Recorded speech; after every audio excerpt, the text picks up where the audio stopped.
coaches, coordinators, spoke to the media. A lot of stuff to talk about coming out of this Chiefs game, looking ahead to the trade deadline tomorrow. Caleb, we should begin, as usual, with the injury report, and it is a very negative one for the Bills. Michael Hoyt officially confirmed to be out for the season by Sean McDermott. Both he and Bobby Babich talked about the loss of Hoyt today. Babich specifically was asked about the report, or the thing that everybody saw, that Hoyt, instead of getting on a cart and leaving the field that way, decided to stay on the field, cheer his teammates on. He was in the locker room afterward. I got to say, Caleb, first time I can ever remember being in a locker room with a guy who suffered a season-ending injury, and he's sitting right there getting dressed like everybody else is. So today, Babich talked about how unsurprised he was that Hoyt stayed on the field, and both coaches discussed the loss that Hoyt will be for the rest of this season. That is exactly what I thought he would do. If you told me that would happen to him, his leg could fall off and he'd figure out a way to hop around. You know, that's who he is. And I'm sure he'll come back better than ever. That's just who he is. He's disappointed. He's, looked forward to this, these moments, because he was out early in the year, right, with his suspension. So, and to get off to such a fiery start and impact the team in such a influential way in such a short amount of time. Now, there's when you go through a situation like that, it's a natural disappointment. It's a shame. It really is. Yeah, Sean McDermott summed it up. A shame is certainly the word. Look, the Bills will find something to do without Michael Hoyt. Let's be fair. As impactful as he's been, it's not like Josh Allen got hurt. It's not like Von Miller from a few years ago. This was like a role player, a good role player, a promising role player, but a role player. So I know it kind of feels like off the heels of Ed Oliver being lost more or less for the year, that this is kind of a end-all be-all type injury. It really is not going to be that. No, I think how I put it yesterday, and when we spoke after the game, was more of like losing a depth piece. And so you're not losing a star. It's obviously losing Ed Oliver. That's losing a star guy in the D line. If they lost Joey Bosa tomorrow, cross our fingers, knock on wood, that would be losing a star player on the defensive line. But given the number of injuries and given how young this D line is, depth is really, really important at this point. But I will say, my biggest takeaway from this is, he only was in for a game and a half, a game and about that, 3 quarters, whatever. Yeah. He still made a very big impact. I think he had, a couple QB hits. He ended up with 2 total sacks. It was 1 and then 2 half sacks or whatever. So he definitely made his impact. But I think him staying on the sideline and then him being in the locker room with the guys, to me, that shows me the impact that he has off the field. That shows me the impact that he has with these guys in this locker room. And even though he's injured, he's still going to be in the building. He's still going to be there with these guys.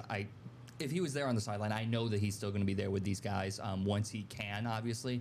And that makes me feel good about the development of some of the young guys, because someone like him who's willing to be there, who's willing to help, seems like he has a lot of good energy. Now, usually what happens for a big rehab like this is, while he will still be around, and I think Hoyt, to your point, will make every effort to be around as much as possible, these guys who go through long rehabs talk about how dark and lonely it is, because everybody else is practicing, everybody else is going to meetings, everybody else is going to weight room and stuff like that. He won't be doing any of that stuff. Now, it doesn't mean he won't be around at all, but he's probably not going on many trips, at least not for a while, because he's coming off a surgery anytime soon. Mm-hmm. So some of that impact will be lost. And the other point I want to make, and I don't want to diminish the Hoyt loss, but it kind of feels like the injuries being treated like, oh, here's another one. And look, he's a good player, but he's not a player the Bills can't get past. Yes. That they can't find other players on the team, and we're going to talk about one of them in a minute here, who can still make up for that slack. It's unfortunate for sure. I like your point about that he's having an impact off the field, probably will continue to have that impact. The other thing, too, is, as you said, he played 6 quarters and change. Yeah, something like that. We really don't even know what his impact is. Yeah. We haven't seen what his impact would have been on the field. And then even after playing 2 or 3 games, it would have changed, because offensive coordinators would have said, all right, well, this is how they're using 55. Let's try this. And you don't know how it would have gone. So the thing about Hoyt that you get from those coaches that I'm going to remember is how, to your point, how much he is enjoyed off the field, how much they like having him around, how smart he is. So many things he brings to the game other than the X and O part, and that'll be the thing that I think the Bills will lose the most. So, all right, speaking of guys who may be able to replace him, Joey Bosa, I think, would be the number one guy on that list. And after the game yesterday, Caleb, he talked about how happy he is to be a part of the Bills. And look, when you beat a team like the Chiefs, the way they beat them, with him contributing, I'm sure he felt quite overjoyed to be part of Buffalo. But I thought this soundbite was very interesting. Just happy. It's fun to win. It's fun to play well, and just feel reinvigorated here. So happy to be here. Proud of everybody. Like I said, there's just really not much to say. To see how tight knit that locker room can be, and Joey. What's really cool is that's as important to Joey as anything. Obviously, football and playing well is very important to him and helping us win games. But I think just as important to him, and I've said it multiple times, is him being one of the guys. All right, so here comes Joey Bosa, who has an incredible game against the Chiefs. The sack didn't really do it justice. He had the 5 quarterback hits, too. How much of an impact can Bosa have? Because remember when Von Miller was brought in, he was kind of the final piece. He was the guy that was going to put Buffalo over the top. And quite frankly, he might have had he been able to be healthy for his entire, at least, first season. Bosa, surprisingly, is still healthy for the Bills. And we've seen now week after week that he is a factor. He's not Von Miller, but he might be like half a notch below. So can he have the Von Miller effect without maybe having all of the production that Von Miller did in his first year with the Bills? I think he definitely can. You know, I think games like this game against Kansas City, games like earlier in the year against the Jets, like these games show you that if Joey Bosa needs to step up, he has the capabilities to do it. And I think that if he can play at a consistent level like he did yesterday, now obviously you're not just going to always get a sack every game and 5 QB hits. Like, you're going to have some down games. But if he can, like, consistently play near to this, he can be, like, the guy on this defense for the Buffalo Bills. And he can, like, really, really have an impact on affecting the quarterback, which obviously helps a secondary that isn't as strong, and really help pull this Bills defense to, I mean, I don't want to say a Super Bowl, but, like, pull them as far as he can. My main concern is just the consistency that he can do that, because you see, you have a guy like Ed Oliver go down. Now you have Michael Hoyt go down. And like we said, he's just a depth piece, but having him there can take a little bit less pressure off Bosa, which can allow him to have those games. The more those guys go down, the more pressure you put on him, the harder it's going to be for him to continue to perform and continue to produce. But I do think that he has the capabilities 100% to be a impactful player game in and game out. And not just pressure. You are worried about the new guy next to you. Is he ready to go? How do I connect with him? How do I communicate with him? Those are things that you might have. Now, he really hasn't built it up with Michael Hoyt because he had no time with Hoyt together. The point is that the more of those guys that you take away, the more involved it becomes to get ready for that. And the other thing, too, Bosa might have to be the most impactful player in this defense going forward, because with all the youth that the Bills might be throwing out in the secondary, maybe Taylor Rapp comes back at some point and is right back in the starting role. But it's very possible that the Bills secondary might be Cole Bishop and Max Hairston and Jordan Hancock and even Cam Lewis, depending on how injured Taron Johnson is for a significant amount of time. You might need that ace on the defensive line doing his job to prevent the guys from the back end having to continue to work over and over and over. The Bills had a great game plan. Everybody played great. It ain't going to happen that way for 9 to 12 more games the rest of the year. They're going to be bad ones, and you're going to need the one guy in this defense, maybe other than Greg Rousseau, that you can 100% count on right now to do what they're expected to do is probably Joey Bosa and Christian Benford. Those would be the three. Because the linebackers haven't played up to it this year. Yeah. And Terrell Bernard had a bad game against Kansas City. The guys behind you are just too new to really, put any expectations on them. Taron Johnson, frankly, is not having a year up to his standards. Not like Bernard is having, but Bosa is not only healthy, but performing at a very high level. And the Bills, I think, will need that, as we've been talking about week after week after week. Yeah, they're definitely going to.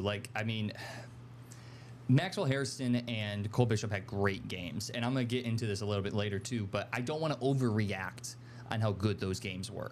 Like, I don't want to just expect that from them all the time. No, you can't. It's too early. They're too young. I mean, this is Maxwell Harrison's second game. Yeah, he played great against Worthy, and he got the interception when he was in the right spot. You know, he made the play, but you can't expect that every week. A guy like Joey Bosa, though, a veteran on the D-line, you have to be able to expect that from him. We're going to talk tomorrow, myself and Carl Jones, about the Max Harrison game on Let's Talk Ball. He was good on those plays. Other than that, only played 50% of snaps, just didn't get tested a lot. So there's still a lot that needs to be learned about Harrison going forward.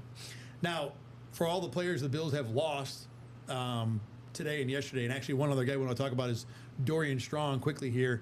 Sean McDermott did offer an update on Strong, saying that the neck injury was not moving in the direction the Bills wanted to. And actually, Sean McDermott stopped short of going further out of respect for Strong.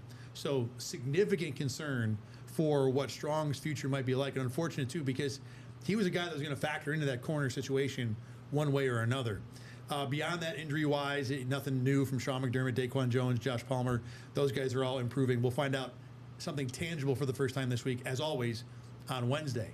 The thing we're going to find out on Tuesday is who new might be a part of this team. That's when the trade deadline hits at 4 p.m. Sean McDermott today talked a little bit, I found this interesting, about what the process is between himself and Brandon Beane going into figuring out who the Bills want to add over these next 24 hours.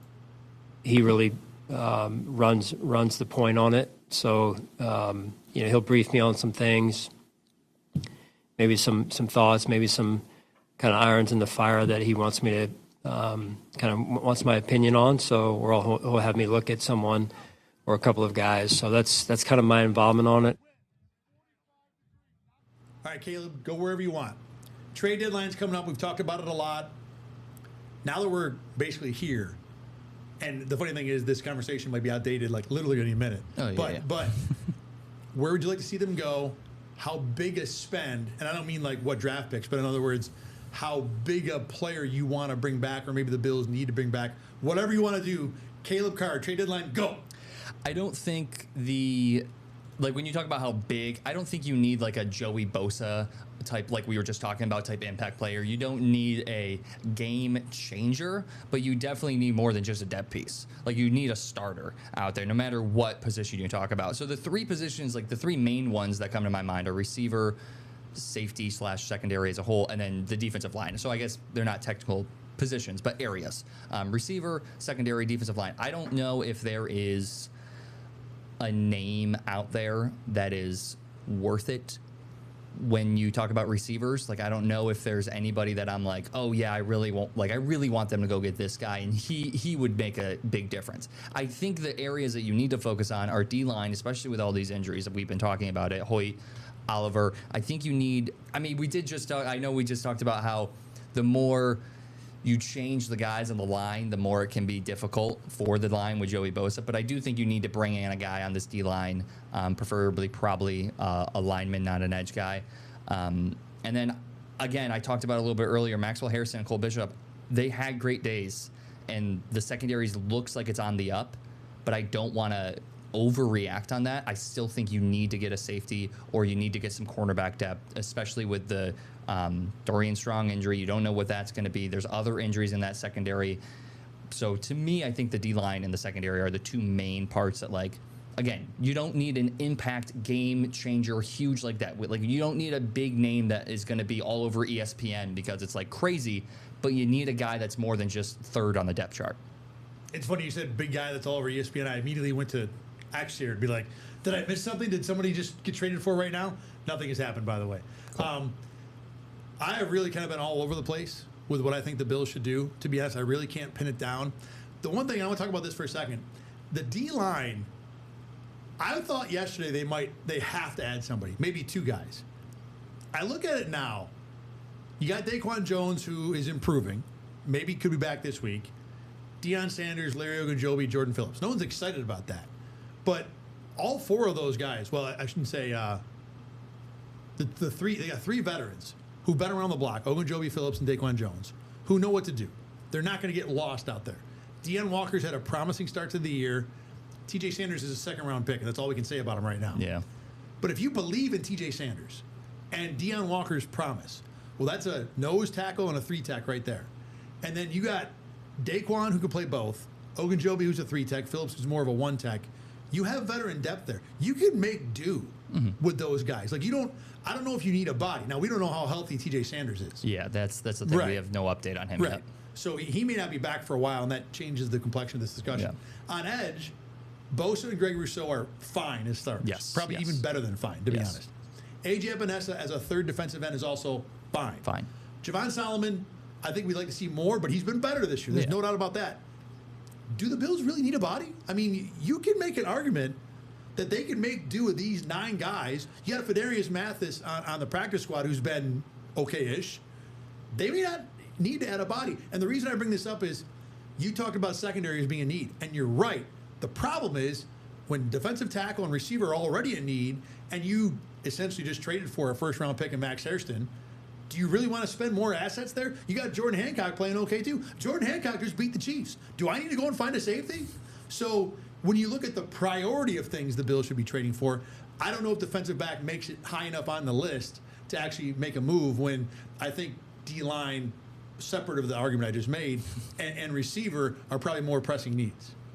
I agree with that. I do agree. I agree with your... I think the Bills could make do with the defensive line. I do agree with that. I will say, though, that as somebody who is a Bills fan myself, and I have to separate the, being a journalist and being a Bills fan, the Bills fan part of me says, we just saw what it takes to beat the Chiefs.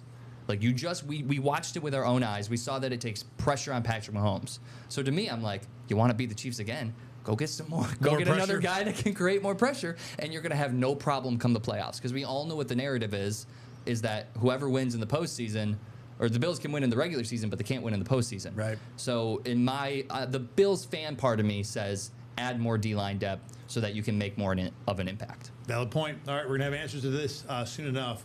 Time now for our BKL Nightly Roundtable. Question number 1 tonight. On Thursday, we talked about, is it possible for the Bills to change the narrative that we just talked about, that the Chiefs are always going to end up on top? Because they couldn't win a playoff game in November, but they could win this game, and they did. So, Caleb, I think the question is, did they, in any way, alter that narrative that the Chiefs are just always going to end up on top when it comes to January? I think they did a little bit. Yeah, we talked last Thursday. We kind of had the before the game part of this question, and my response was, I think the Bills need to win a close one. Like, I think they need to look good on both sides of the ball, and I think the Chiefs need to look good as well, but they just need to beat them a little bit. Just need to be a little bit better. And I thought that's pretty much how the game went. So I definitely do feel that they cut into it a little bit, especially since, well, I mean, we just talked about affecting Patrick Mahomes. Like, we saw that was the thing that, like, helped the Bills win, was the pressure that they got on Mahomes. And in some of the other games, you can't really point to a thing that, like, oh, this is why the Bills won. It's more of just like Josh Allen made one extra play, like that sort of thing. But I felt like there was more to it than that, but I know what you're talking about. Yeah. But like, I felt in this game was like, wow, we can really point to this is why they won. So I do feel like that. I don't think I can yet say if the Bills are better than them or not. Like, if you told me right now they're playing in the AFC Championship, pick a team, I don't know if I can pick the Bills yet. I think I'm still probably picking the Chiefs. But before this week, they were like nowhere close to each other. Now they're like right back to where they were before. I think that's totally fair. And I think to kind of go exactly the same way you did, in that here's what I said on Thursday, and this is why I'm right. The thing that I wanted to see the Bills do was give me a different cast of characters winning the game. Joey Bosa, day one, top of the list. But on top of that, Cole Bishop, Max Hairston, Jordan Hancock.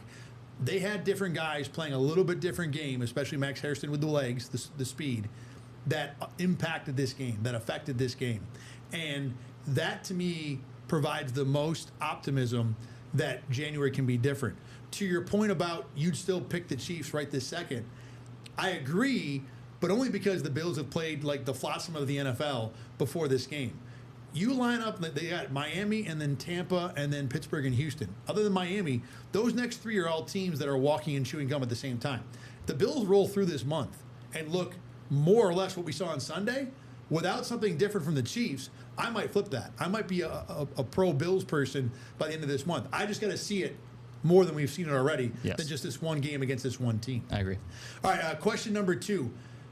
Bills and Chiefs under Josh Allen and Patrick Mahomes have played now 10 times. They're actually 5-5 head-to-head. Obviously, one team's 5 is in one part of the season, the other team's 5 is in the other part of the season. But did anything surprise you about Mahomes v. Allen Part 10? The impact that the Bills' defense had on this game, specifically Cole Bishop. I think in most of the games that I've watched between the Bills and the Chiefs, between Josh Allen and Mahomes, it's always been that, Josh Allen and Mahomes. It's been the two offenses battling it out. You got 36-33. You got these high-scoring games. But to me, I thought the Bills' defense was a much bigger factor in this game than I originally thought they were going to be. Like I said, specifically Cole Bishop, I thought he came out of nowhere in this game. He's had some up and downs. He's had some good plays in the past. The interception against New Orleans is like the top of thing that comes to my mind at the goal line. But this was like the first game from Bishop that I was like, holy cow, like almost every single play. You're like, he's making plays out there. So I think the most surprising thing to me was Cole Bishop, but more generally, just the way that the defense just handled this Mahomes offense that's really been red hot lately, the way that they just handled them without really any issues. The B answer for me in this is the lack of impact Steve Spagnuolo had. Like, there was not a lot of discussion about, wow, look at this crazy blitz Kansas City's bringing. But if you told me what the game script was, where the Bills would be up 28-13 in the third quarter, then this is not going to be a game where his bag of tricks is going to have an impact. So the answer I had for this is that with the Chiefs offensively, what they were doing in their passing game primarily was quick stuff. Get out the screens, quick throws over the middle. They didn't do barely any of that. Some of it seemed scripted, as if, why are you not doing that? Now, some of it was things the Bills took away. Cole Bishop on multiple occasions, the fourth down stop being the number one that comes to mind, recognized that short, quick pass was coming out and just snuffed it. So credit to the Bills there. But I just thought the Chiefs' offense, what they've been good at is the little pop passes to Rashee Rice, Xavier Worthy on screens. They just didn't have a lot of that in the bag. And I know the Bills took a chunk of it away, but I still was surprised third, fourth quarter thinking, why did you guys not do the thing that seems to be your go-to thing for the last few weeks? So that's number one for me. All right, every Monday we do Confidence Up, Concern Up, reacting to the game and what we like and dislike a little more coming out of this one. Confidence Up goes first. A lot of choices for this one. Caleb, you can go first as well. I'm going to go with Maxwell Harrison as my Confidence Up. I know that he didn't, see an insane number of reps and he wasn't out there a whole ton, but I thought that when he was, he handled himself very well. I thought he made some great plays on Xavier Worthy, which is kind of one of the reasons that you brought him in, maybe, is because the Chiefs tend to like to go for those fast guys. Tyreek Hill in the past, obviously, even Rashee Rice is pretty fast, and then obviously Xavier Worthy. So you bring him in to be that guy that can go step to step with these fast receivers on the sideline, and he did exactly that. And then obviously he gets his first career interception against Patrick Mahomes. So I still want to see more of him. I want to see more reps. But for me, obviously, there's a lot of guys that you could go here, like you said. But for me, my pick is going to be Maxwell Harrison just because I think I'm confident enough in him that if you give him more reps, he will continue to perform. I'm going to take another easy answer as well and go Cole Bishop for this. The only reason I didn't like Max Harrison is, again, he only played 50% of snaps. Cole Bishop played all the snaps. Yes. And beyond the plays that we saw with him, the pass breakups, the splash plays, he was good down to down. His work in zone, in deep half coverage in the second half was excellent. Carl Jones and I are going to talk about that quite a bit tomorrow. So there were so many. On the Max Harrison interception, I would argue Cole Bishop made the better play. So what he is doing in game 12 of his career, or start 12, offers me more confidence that the Bills can get more out of that going forward. Max Harrison, I like them with you, but the sample size is very, very small. This was a top-to-bottom game for Cole Bishop to where I think he can easily build on it, and Bills coaches even talked about that a little bit today. All right, flip side, concern up. I'm surprised that – I shouldn't say surprised. The Chiefs are good enough to cause you some headaches. Who are you a little more nervous coming out of this game when it comes to the Bills? This one was much harder initially. This one I was like, gosh, I don't know.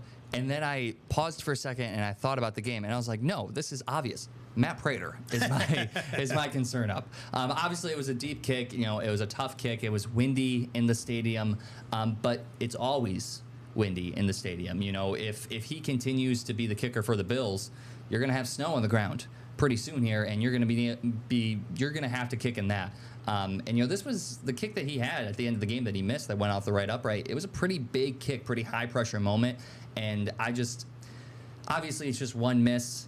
I was about to say he missed last week against Carolina too. It was an extra point, I believe, too. Had a lot of chances in that game, but yes, he did miss a PAT last week against the Panthers. So it's not one kick. It's also not a lot of kicks either. No. So, but just with how good the game was for everybody else, it was hard for me to find someone else. So I think I'm gonna have to go with the kicker, Matt Prater. I'm going to go with Brandon Beane, only because the number of injuries, the number of needs, this is going to be coming out of this game because Hoyt is now on that list as well of guys who are not available. This is going to be a difficult trade deadline for the Bills. How much do you go all in? This was kind of supposed to be where the window was. Remember, when they reset the salary cap a couple years ago, you take your lumps, more or less. Last season was great. I think better than anybody expected, including the Bills. But this was supposed to be the window. So do you go for it now, even though you're trying to cover, the dam is leaking in so many different places because of these unfortunate defensive injuries? How many different holes do you want to try and put your finger in before you spread yourself too thin? Or do you say, damn the torpedoes, and I'm going to just sell every draft pick I have between now and 2028 to make this work, because you do have some young guys who are developing. You just beat the Chiefs, so therefore you should be able to win the Super Bowl. So Theoretically, yeah. But the bottom line is, I think the past trade deadlines have been the Bills have need X, can he fill it? This year it's the Bills have needs A, B, C, D, E, F, and how many different draft picks do you want to use or assets do you want to use to make that happen? Speaking of that, by the way, the Bills did restructure Taron Johnson today, adding $1.75 million in salary cap space. Now, the Bills had so little space that's probably going to double what they had, and that can be as simple as we've had to call so many guys up from the practice squad and sign new guys that we might need money in case that happens again. But I think there's also a decent chance that that's about potentially adding someone new. I think bottom line with the trade stuff, I would be shocked if the Bills did not add at least one new person between now and Tuesday at 4 o'clock. You would think so, yes. You would think a team that is contending for a Super Bowl would make a move, yeah. What would be the pie-in-the-sky move from the Bills fan point of view? Like, you're the Bills fan. You put the Bills fan hat on for a minute. Who do you want at the deadline? And reasonable, too. You can't be like, I'd like to have Justin Jefferson. Okay. Is he reasonable? Is Chris Olave reasonable? I'm going to take him out because we've talked. Is that the guy, though? That's probably... I'll let you have him. Go ahead. That's probably the guy. Or like a star wide... Like a big-name wide receiver. Now, listen, like the Bills have added wide receivers in the past. They added Amari Cooper last year. But, like, I think we can all agree that Amari Cooper wasn't like this big name, came in and made this huge impact. He made some plays, but even before they brought him in, he wasn't like doing anything crazy. I think they need to bring in, as a Bills fan, an X wide receiver that can go out and be like, oh, it's 4th down or we need a touchdown here. He's the guy we're going to. He's also a lot younger than Amari Cooper, which I think was the problem. I think the thing that hurt the Bills last year is that Amari Cooper got old just out of nowhere, which happens. Receivers do. No, I mean, you laugh about it. You go back and do the research. Receivers can get really old really fast. Sometimes they hit 30 years and go right off a cliff. And I think that's we saw that happen almost in real time last year. All right, tomorrow we will talk about this game more on Let's Talk Ball. Carl Jones and I will for sure discuss quickly any moves the Bills make at the deadline. For Caleb Carr, I'm Thad Brown. Thanks for watching BKL Nightly. We will see you again right here on this very channel tomorrow evening.